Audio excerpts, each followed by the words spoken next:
I remember that day so well. It was the 5th of December 1992.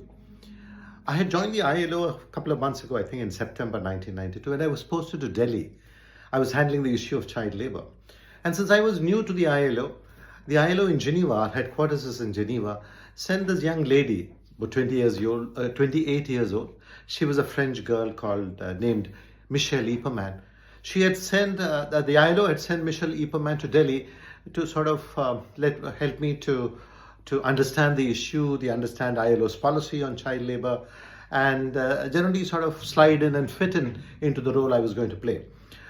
Michelle had come for about a week or so, and then on the 5th of December, we invited her home for a dinner. She came in the evening, and after dinner, we were sitting and talking, she, my wife, and I, and she brought up the topic of what was going to happen the next day. She said there was a lot of news in the papers and the TV that some mosque is going to be destroyed the next day. I laughed at it. I said, "Look, Michelle, you don't know how India is.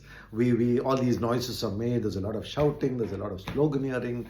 There's a lot of this and that. But they won't pull down a mosque. They won't pull down a temple. They won't pull down a church or a gurudwara. No, that will not happen. But there will be a lot of noise. There may be some violence. People might get beaten up by the police. But believe you me, nothing is going to the mosque itself." I was an Indian. I grew up and this is exactly what I said. I've grown up in this country. Generations have grown up in the country, and believe you me, I told her there'll be a lot of noise, but nothing. The mosque will remain intact. And the next day, I was watching TV, and it blew my mind off to see that the mosque, was actually being taken down piece by piece. It was being destroyed. It saddened me immeasurably to see a place of worship. It doesn't matter whether it's a Hindu temple, it doesn't matter whether it's a mosque, it doesn't matter whether it's a church or a gurudwara or a Jain temple or a Parsi temple, it doesn't matter what it is. It pained me infinitely to see a religious place being brought down.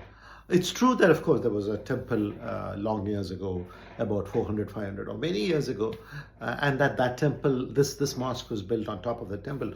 Very true. One is not disputing it. But to destroy a mosque, a place of religious worship that had been in place for so many years, 400 years, 500 years, I thought was not done.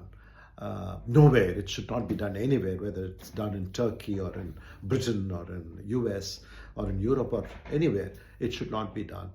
And I felt very sad to see the mosque being destroyed piece by piece, brick by brick. There's a saying in the Bible that says, "An eye for an eye will make the whole world blind." That's very true. If this gets repeated and a temple is destroyed for a mosque in Bangladesh or some other country or in Pakistan, and then somewhere else the same thing happens, we are all going to go as that says, an eye for an eye will make the whole world blind. I think it's time we got over this idea of getting an eye for an eye and a tooth for a tooth.